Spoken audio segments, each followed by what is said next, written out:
Então vamos lá. Amados irmãos, hoje eu queria compartilhar com vocês o seguinte tema: redefinidos pela graça, nossa nova identidade cristã.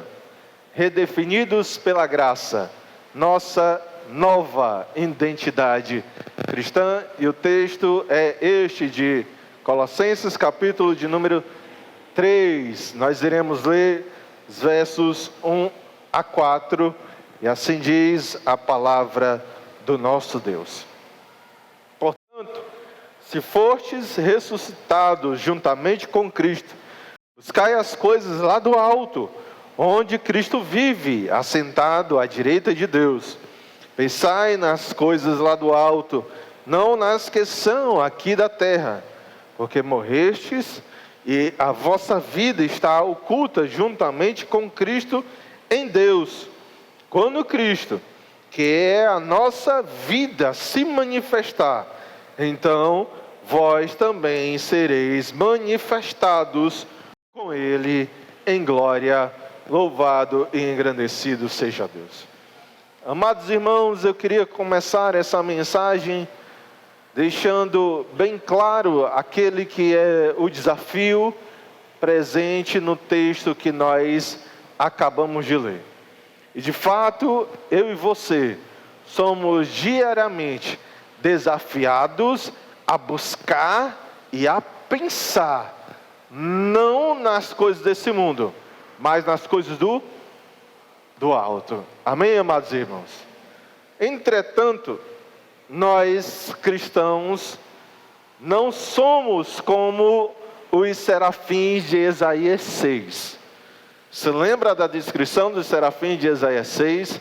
Nós não somos, amados irmãos, como estes seres angelicais que, por exemplo, com 2 das suas 6 asas cobrem o rosto, porque eles não conseguem suportar a imensa santidade do Senhor. Nós não somos como estes seres angelicais que com 2 das suas 6 asas também voam. E com as outras 2 cobrem os seus pés. O cristão, eu e você, nós não somos como os serafins. Nós não temos 6 asas para utilizar, para fazer uso de 2, para voar sobre a terra. E nem outras 2 para cobrir os nossos pés, de forma que nós não toquemos neste mundo. O cristão não é como o serafim. Nós, irmãos, de fato pisamos neste mundo que foi corrompido pelo pecado. E este é o nosso grande desafio. Como, mesmo pisando nessa terra amaldiçoada por Deus, novamente corrompida pelo pecado, como é que nós, irmãos, mesmo com os pés na terra, podemos desenvolver uma postura e desenvolver, irmãos, e nutrir pensamentos que são voltados para os céus? E é de fato isso que esse texto está falando. Nós cristãos, irmãos, temos este compromisso e este desafio de viver em um mundo tão antagônico e que promove valores e uma cultura que são tão contrárias àquilo que nos prescreve as Sagradas Escrituras. Vejamos aqui alguns aspectos. Desde Gênesis 3, a gente sempre tem que voltar a Gênesis 3, não é verdade? Desde Gênesis 3, amados irmãos, nós nos encontramos aqui nesse mundo que foi manchado pelo pecado e que estimula, por exemplo, o consumismo, o ter em detrimento do ser, o demonstrar, irmãos, possuir riquezas, o acumular recursos. Além disso, nós vivemos em um mundo onde a maioria das pessoas buscam o prazer imediato, a alegria circunstancial e instantânea. É de fato, irmãos, uma satisfação momentânea, passageira, fugaz. E para a nossa sociedade, em meio à nossa cultura, isso não importa. Não importa nem sequer se esses prazeres momentâneos, fugazes, irão deixar feridas e marcas permanentes. Não importa que a maioria das pessoas buscam em nossa sociedade, são essas alegrias instantâneas, passageiras. Além disso, este mundo que nós pisamos, porque nós não somos serafins, este mundo que nós pisamos, irmãos, é marcado pelo seguinte aspecto: as pessoas costumam dar valor aos outros, ou medir o valor das pessoas em decorrência das suas realizações pessoais. Em que localidade alguém mora? Qual é o tamanho da conta bancária que essa pessoa possui? É a quantidade de seguidores nas redes sociais que determinada pessoa tem? É o quanto de viagem que determinada pessoa se faz aí durante o ano? E para não nos alongarmos nessa lista, irmãos, que de fato é tão extensa, nós pisamos em um mundo onde se promove de uma forma assim, bastante comum, o relativismo moral. Ou seja, as pessoas costumam dizer o seguinte: você tem a sua verdade e eu tenho a minha. Não, isso é o que você pensa, mas eu penso diferente. Isso é o que você acredita, mas isso não é aquilo que compõe a minha fé, meu conjunto de crenças. Irmão, de fato, o relativismo moral. E voltando ao nosso desafio, nós que não somos serafins, nós pisamos nesse mundo. Amém, irmãos? Existe algum serafim aqui? Tem alguém escondido? Mostra aí as asas, brincadeiras, irmãos.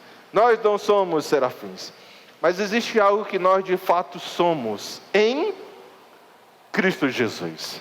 Nós, irmãos, possuímos uma identidade cristã, e é essa identidade que faz toda a diferença quando nós pisamos e convivemos em uma cultura tão distorcida e que promove, irmãos, aí valores que também desagradam e são em alguns momentos abomináveis ao nosso Deus. Esse é o nosso compromisso. Pastor, como é que eu, mesmo pisando nessa terra corrompida, não me deixo influenciar por ela? De fato, amados irmãos, é sobre este assunto que Paulo, inspirado pelo Espírito Santo, está discorrendo no texto que nós acabamos de ler. E aqui eu convido e chamo a sua atenção para meditar juntamente comigo nesta importante passagem bíblica, no sentido de descobrirmos como é que um cristão, ao pisar na terra, tem atitudes que condigam com o cidadão dos céus, condizentes com o cidadão dos céus, e que tem pensamentos voltados para o Senhor. Amém, amados irmãos? E aqui basicamente nós temos 3 ensinos. Pastor, voltou o negócio lá dos 3, né? Os 3 pontos. Irmãos, volta e meia a gente volta às origens. Mas aqui há 3 ensinos que eu queria compartilhar com vocês dentro desse texto. Amém? Então vejamos juntos. Já deu um susto aí? Supera o trauma, irmão. Supera o trauma. Vamos lá ver o que a palavra do Senhor tem para nos ensinar através desse texto. São 3 ensinos. Amém?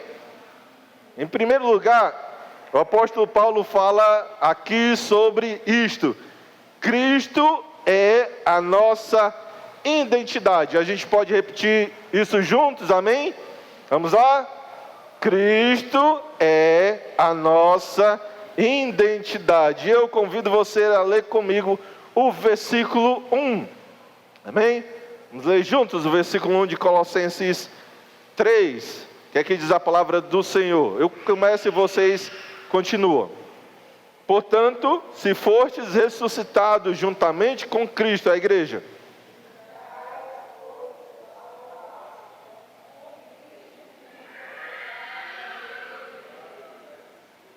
Amém.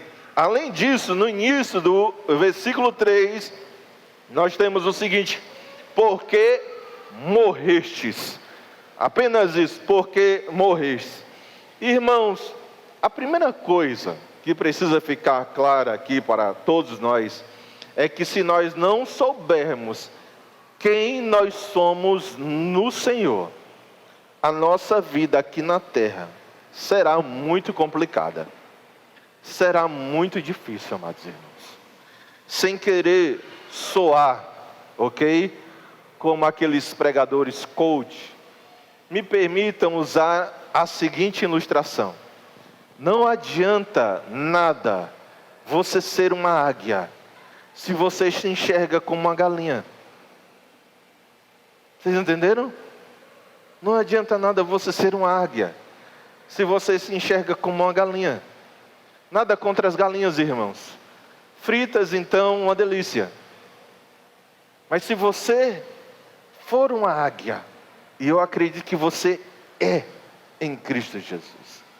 Se você for uma águia, perceba que você foi chamado para voos infinitamente mais altos e para realidades infinitamente mais honrosas. Nada contra as galinhas, mas essa é a diferença que existe entre o seu novo eu em relação ao seu antigo eu. Todos entenderam? Amém, amados irmãos?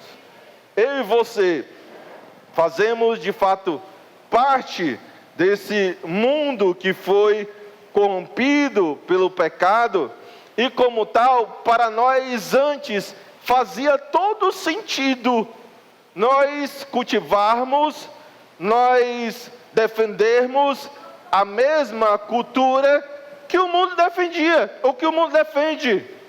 Para nós, irmãos, fazia todo sentido, era bastante lógico nós promovermos e nós vivermos nessa cultura de consumismo, de ter cada vez mais, de acumular recursos. Para nós, irmãos, anteriormente fazia todo sentido. A gente não encontrava nenhuma inconsistência quando nós vivíamos anteriormente nesse mundo onde a busca pelos prazeres momentâneos, instantâneos, passageiros, era a normalidade.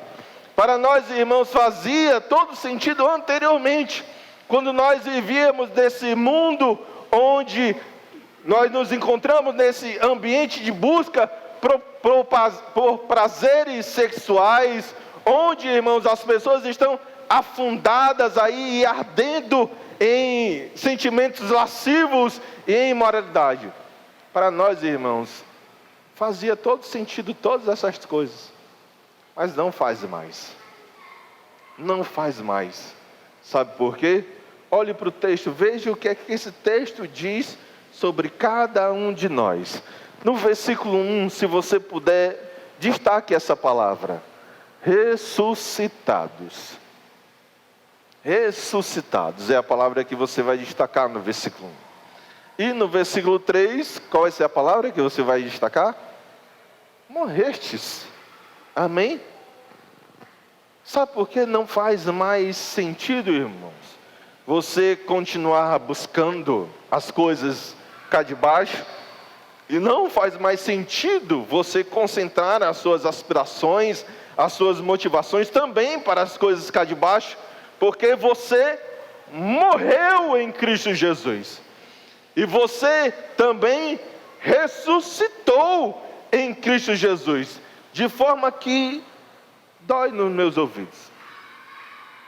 Dói nos meus ouvidos, irmãos. Quando eu encontro aí alguns crentes. Pastor, sou eu? Tu dizes. Mas quando eu encontro crentes que dizem o seguinte: pastor, este é o meu jeito, pastor. Pastor, é assim que eu costumo falar com as pessoas. Pastor, eu sempre fiz as coisas dessa maneira e dessa forma. Pastor, este é o meu costume de agir. E ouça, meu amado irmão, pela obrigação do meu ministério, eu tenho que corrigir quem pensa e fala dessa forma. Você não pode dizer que este é o seu jeito. Este era o seu jeito, mas não é mais. Você não pode dizer que é assim que você fala e trata as pessoas. Era assim que você falava e tratava as pessoas. Você não pode dizer, pastor, é assim que eu costumo viver. Não, meu amado irmão. Era assim que você costumava viver. Porque olhe novamente para o texto e veja o que foi que aconteceu com você em Cristo Jesus. Você morreu e você ressuscitou. De forma que aquele seu antigo eu não existe mais, amém? Aquela sua antiga pessoa não existe mais. Ou poderia, se vocês preferirem colocar nos seguintes termos: hoje, aquilo que você vive é a sua melhor versão. Ou para fazer aí menção à chamada que a minha esposa deu certo dia em mim, esta é a sua melhor versão por enquanto. Vai melhorar bastante, tá? Mas essa é a sua melhor versão. O máximo que você pode dizer é assim: pastor, Cristo me transformou, amém, amados? Pastor, hoje eu sou uma nova criatura, amém, amados? Pastor, Deus escreveu uma nova história na minha vida, amém, amados? Mas eu ainda, pastor, luto contra a minha velha natureza. Mas o que fica estabelecido é isso: você é o quê? Uma nova criatura. Você tem uma nova identidade em Cristo Jesus. Amém, amados? Vamos prosseguir no texto. E agora eu quero mostrar para vocês o seguinte: Cristo não é apenas a nossa identidade, mas veja que Cristo também é a nossa força. Vamos repetir isso, amém? Cristo é a nossa força. Leia comigo, por favor, agora o início, apenas o início do versículo 4, até a palavra vida. Amém? Vamos ler, início do versículo 4, o que é que diz a palavra do Senhor? Quando Cristo, que é nossa vida. Quando Cristo, que é a nossa vida. Vários comentaristas bíblicos, amados irmãos, observam o seguinte: no texto grego original, certo? A gente está trabalhando com a versão em português. Os irmãos entendem isso, né? No texto grego original, não existe no versículo 4 esse conectivo aqui, que é. Não existe o conectivo que é nessa frase. De forma que, lá no original grego, o que nós encontramos é o seguinte: quando Cristo, a nossa vida. É apenas isso. Quando Cristo, a nossa vida. Pastor, com conectivo ou sem conectivo, pastor? A diferença é zero. Ok, amados irmãos. Pode até ser que sintaticamente ou semanticamente, eu não sou professor de português, mas pode até ser que sintaticamente a diferença possa ser zero. Mas você percebe que na frase mais curta, ou seja, Cristo, a nossa vida, há um destaque maior para o fato que esse texto quer destacar? Você percebe isso? Cristo é o que? A nossa vida. E há pelo menos 3 formas de nós entendermos aqui essa frase no texto, ok? Vejamos. Em primeiro lugar, há aqueles que creem que Paulo, inspirado pelo Espírito Santo, está falando aqui o seguinte: Cristo é aquele que nos dá vida. E de fato Cristo nos deu vida, amém? Vida em abundância, vida eterna, amém? Posto que Ele é o caminho, a verdade e a vida, de forma que não há vida nem salvação fora de Cristo Jesus. Mas não é, irmãos, apenas sobre isso que Paulo está falando. De novo, isso aqui é claro, Cristo nos deu vida, amém, amados irmãos? Mas esse texto quer dizer alguma coisa mais do que isso. Então, o segundo argumento que é apresentado para explicar essa frase, quando Cristo que é a nossa vida, ou simplesmente quando Cristo é a nossa vida, é o seguinte: Cristo Cristo é a motivação suprema da nossa existência. É mais ou menos quando alguém diz o seguinte: o esporte é a minha o quê? Minha vida. O meu trabalho é a minha vida.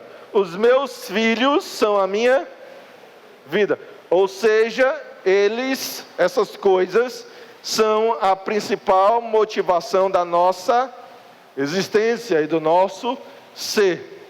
E de fato, irmãos, Cristo deve ser, precisa ser, creio eu que para todos nós, Ele é o maior desejo dos nossos corações, amém? Mas também não é sobre apenas isso que Paulo está falando aqui. Paulo quer dizer alguma coisa mais do que isso. Então vejamos, irmãos, a terceira argumentação para explicar esse texto é mais ou menos a seguinte: Cristo é a força da nossa vida. Cristo é a força da nossa vida.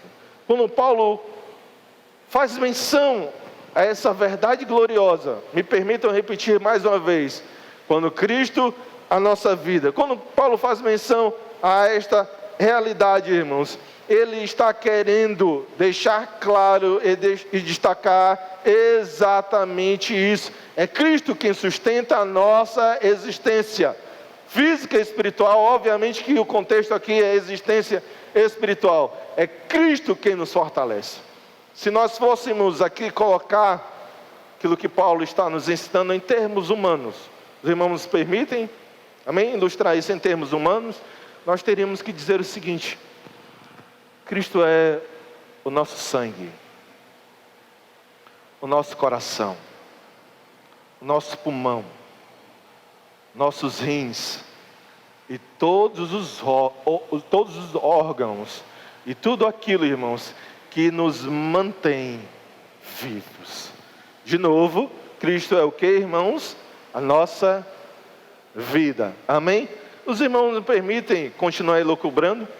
Veja que mensagem gloriosa você encontra aqui, porque aquilo que é a sua vida, ou aquilo que sustenta a sua vida, irmãos, é a força do Deus que é todo poderoso, amém?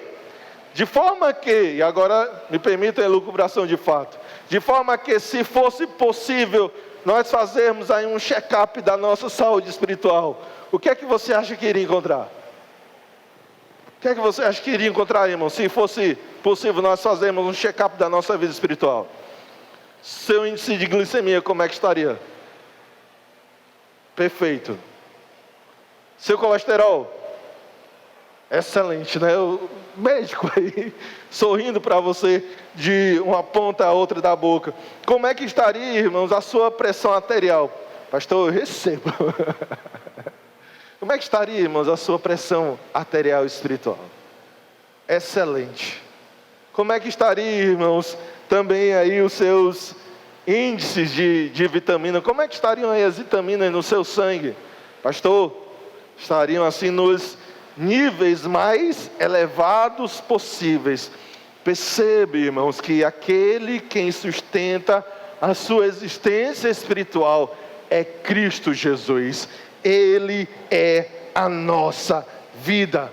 E diante dessa realidade, diante, irmãos, daquilo que nós acabamos de ouvir, de que é Cristo quem nos sustenta, de que é Cristo quem nos fortalece, diante, irmãos, dessa realidade que não é a nossa força de vontade, sabe?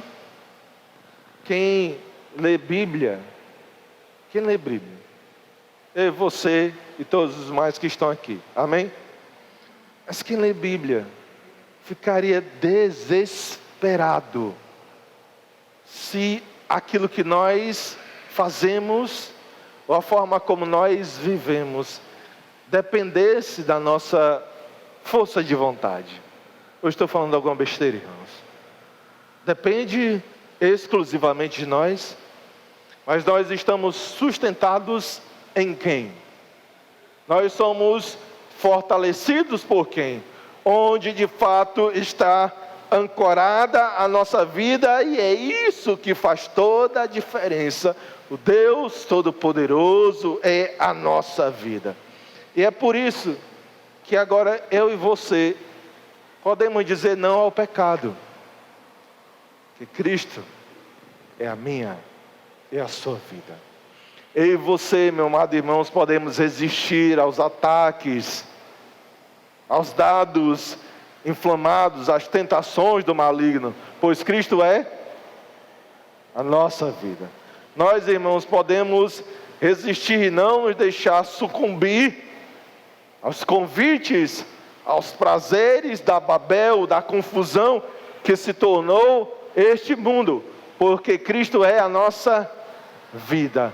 Você pode viver de forma diferente, canalizando o seu suor, canalizando os seus pensamentos, os seus desejos, os seus propósitos, os seus sonhos para o céu, porque Cristo é a minha e a sua vida. É Ele quem nos fortalece.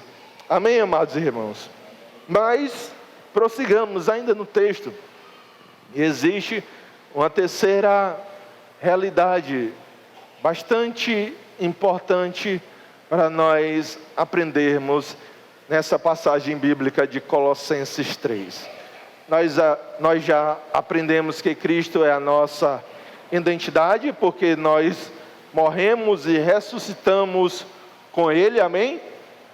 Nós já aprendemos em segundo lugar que Cristo é a nossa força, porque Ele é a nossa vida, amém? E agora, irmãos, eu queria destacar para você o seguinte: Cristo é a nossa esperança.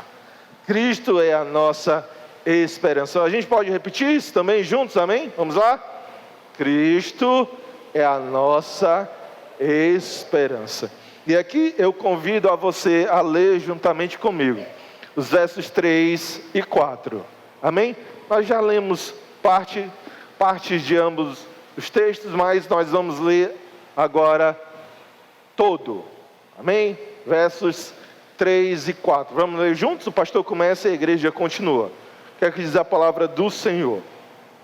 Porque morrestes, e a vossa vida está oculta juntamente com Cristo em Deus. A igreja.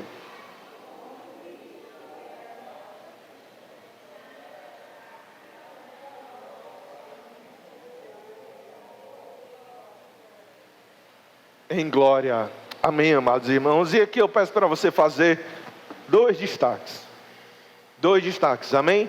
No versículo 3, por favor, destaque essa palavra aqui, ó. Oculta. Palavra oculta. Pastor, se a palavra está oculta, eu não consigo enxergar. Irmãos, eu não resisti, me perdoe, tá? Mas destaquem a palavra oculta. E em segundo lugar, meus amados irmãos, por favor, destaquem essa expressão: sereis manifestados. Sereis manifestados no versículo 4.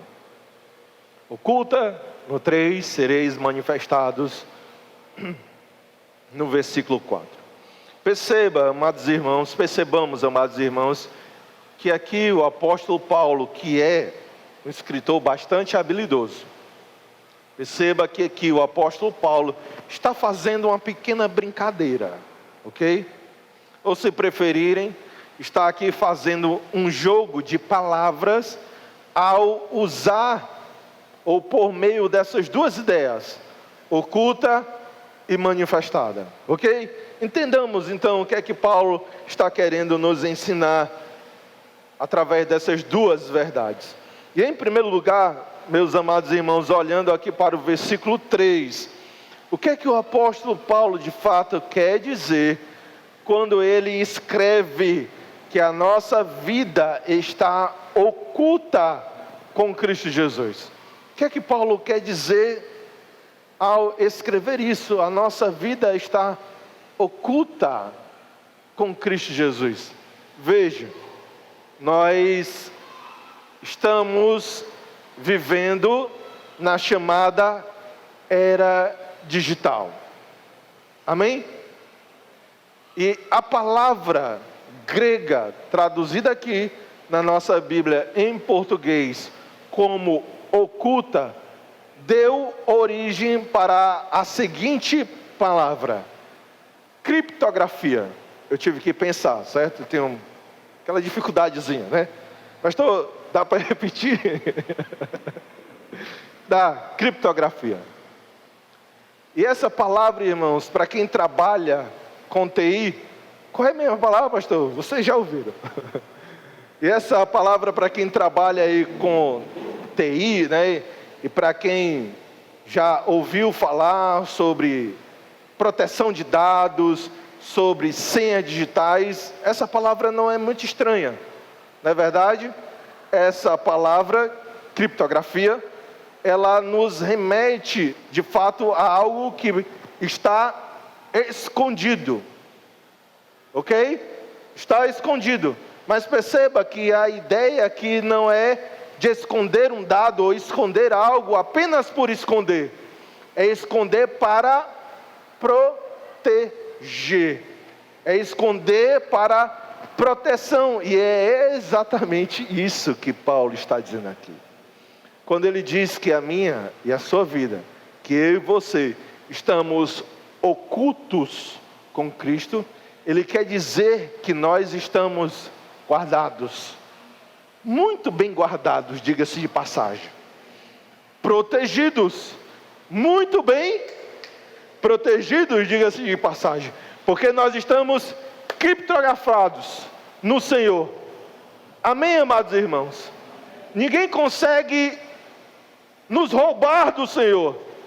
Ninguém consegue arrombar esse cofre. Ninguém consegue, irmãos, invadir esse sistema, porque nós estamos em Cristo Jesus. Conforme nós já aprendemos lá em Apocalipse 2, nós estamos onde? Na mão? Em que mão? Qual é a mão, irmãos? Direita, a mão de poder, a mão de autoridade do nosso Senhor e Salvador Jesus Cristo. E é por isso que nada, e nem mesmo o mundo com as suas vãs filosofias, podem nos arrebatar da sua poderosa mão.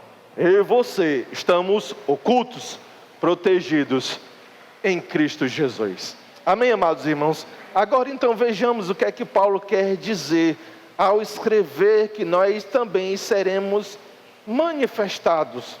E perceba que Paulo contextualiza essa verdade, coloca essa verdade como consequente, ou como consequência da segunda vinda de Cristo Jesus. Você percebe isso? Veja o versículo 4, o que é que ele diz?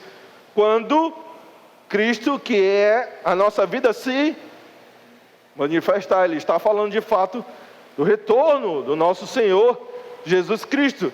E sim, amados irmãos, certamente Cristo irá voltar. Amém? E quando Ele voltar, quando Ele se manifestar, nós também assim o seremos. Como nós já estudamos lá em 1 Tessalonicenses, no capítulo 4, veja o que é que vai acontecer quando Cristo voltar. Os mortos em Cristo ressuscitarão o quê? Primeiro.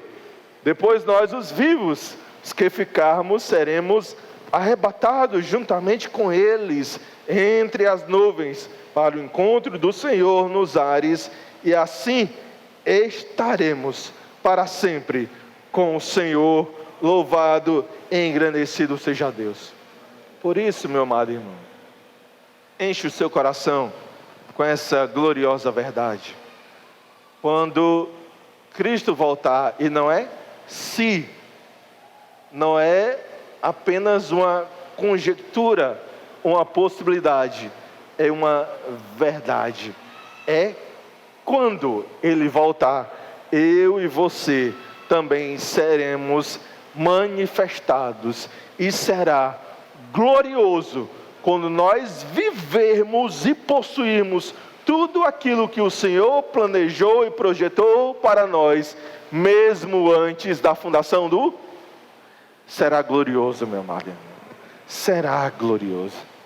É por isso que eu e você temos mais do que motivações para dizermos não para os prazeres aparentes, momentâneos, passageiros desse mundo. É por isso que eu e você, irmãos, temos motivação e capacidade de não nos deixarmos enredar, de não nos deixarmos prender diante das ofertas, por vezes, eu reconheço, bastante chamativas desse mundo.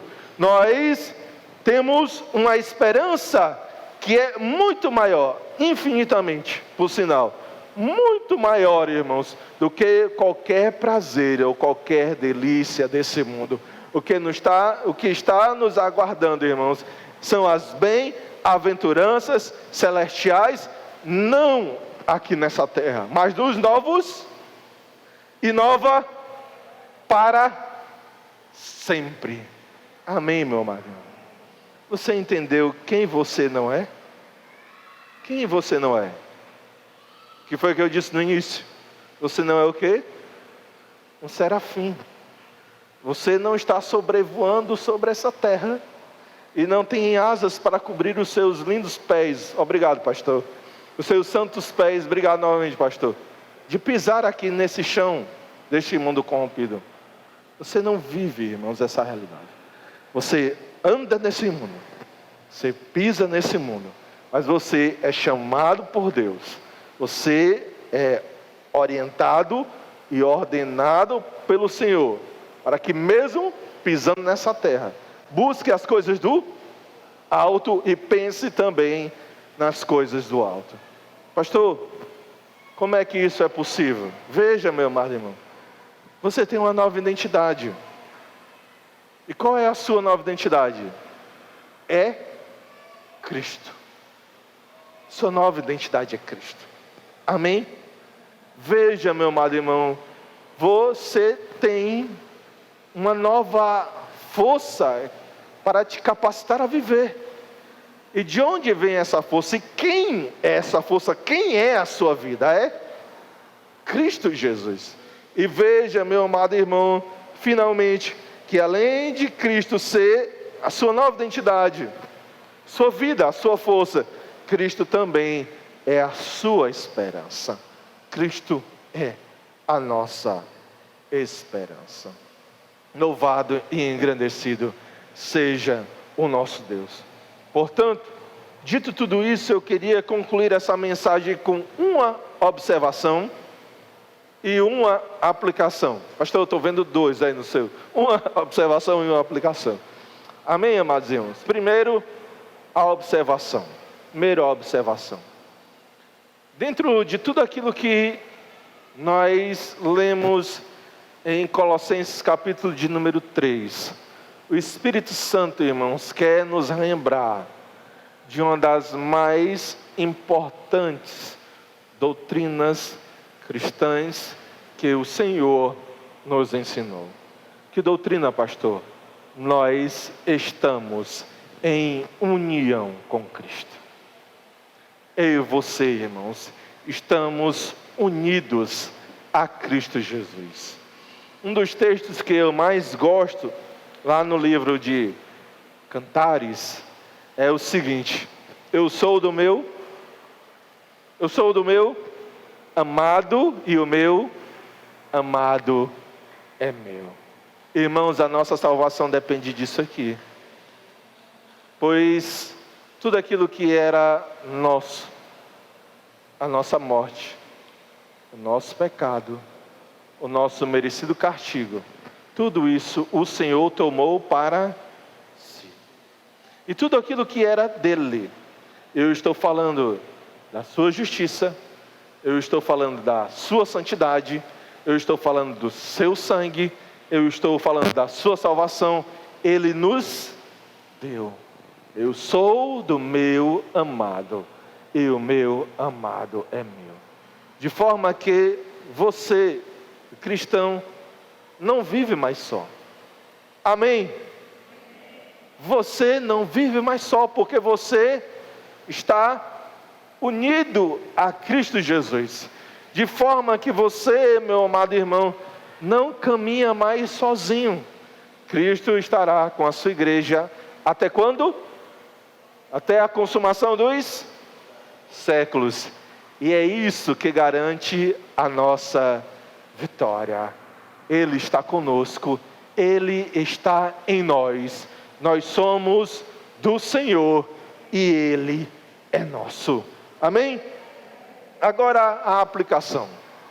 E a aplicação é aquela pergunta que eu fiz no início. Pastor, como é que eu, que não sou nenhum anjinho, que não sou nenhum serafim, os irmãos entenderam, né? Pastor, eu que não sou nenhum anjinho, consigo viver pisando nesse mundo corrompido pelo pecado, mas vivendo como cidadão dos céus.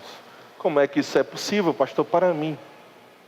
Eu tão fraco, tão frágil, tão carente. Pastor, como é que eu consigo dizer não para o mundo? Consigo dizer não para mim mesmo? Consigo, pastor, resistir aos ataques do tentador? Pastor, como é que eu consigo cumprir o desafio que o Espírito Santo, através de Paulo, nos apresenta aqui em Colossenses 3, buscar e pensar nas coisas do alto? Pastor, como isso é possível? Amados irmãos, ouçam isso. De fato, é uma série de coisas que nós precisamos fazer. Não existe fórmula mágica. Mas como tudo tem um começo, vamos começar por isso aqui. Entenda a sua completa dependência do Senhor. Entenda a sua completa dependência do Senhor. Cristo é a nossa identidade. Cristo é a nossa força. Cristo é a nossa esperança. E tudo, irmãos, e para tudo, nós dependemos dele. Deixa eu lhe dizer mais. Tudo aquilo que os nossos inimigos espirituais precisariam para nos destruir era apenas isso, 1/1000 de segundo, sem os cuidados de Cristo Jesus. Eles só precisam, irmãos, disso para nos destruir, 1/1000 de segundo, sem os cuidados do Senhor. É por isso que eu reitero aquilo que você já disse. Não, pastor, é só o Senhor que está falando. Nós somos frágeis. Nós em nós mesmos somos indefesos. Nós em nós mesmos, irmãos, somos incapazes. E nós dependemos inteiramente, completamente de Cristo Jesus. De forma como eu fui ensinado no projeto Vila Mar, e aqui algumas professoras: sem Cristo nós nada podemos fazer. Sem Cristo nós nada podemos fazer. Entenda que você depende de Cristo Jesus.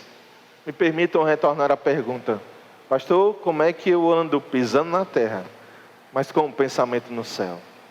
É através, irmãos, é por meio das promessas de Cristo. Amém? É por meio da oração incessante que Cristo faz ao meu e ao seu favor para Deus Pai. Cristo, irmãos, intercede constantemente por nós, e é disso que vem a nossa força. Também por meio, irmãos, do Espírito Santo, que é o Espírito Santo de quem? De Cristo. Amém?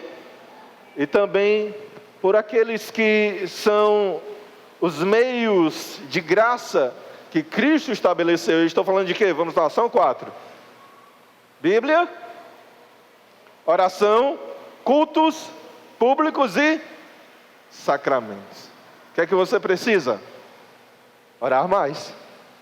O que é que você precisa? Meditar mais na palavra de Deus. O que é que você precisa, irmãos? Valorizar e ser mais assíduos nos trabalhos da igreja. Pastor, eu posso cultuar a Deus em casa? Não é que pode, você deve. Mas nada disso abona você de também adorar ao Senhor nesse ajuntamento solene, posto que este é um meio de graça. Além disso, nós precisamos, irmãos, celebrar ao Senhor e nos alegrar por aquilo que Deus fez em nossas vidas, nas regiões celestiais, em nos salvar e ao nos aceitar na sua família. E nós relembramos disso, irmãos, através do batismo e da Santa Ceia. Nós precisamos de quem? Do Senhor. Nós precisamos do Senhor. Portanto, meu amado irmão, não ouse achar que pode caminhar sozinho. Você não pode. O senhor também não, pastor. É verdade. Nenhum de nós podemos, amados irmãos. Nós precisamos imensamente de Cristo Jesus. Ele é a nossa identidade. Ele é a nossa força. E Ele é a nossa esperança. Amém, amados irmãos? Que Deus nos abençoe em Cristo Jesus. Vamos nos colocar de pé.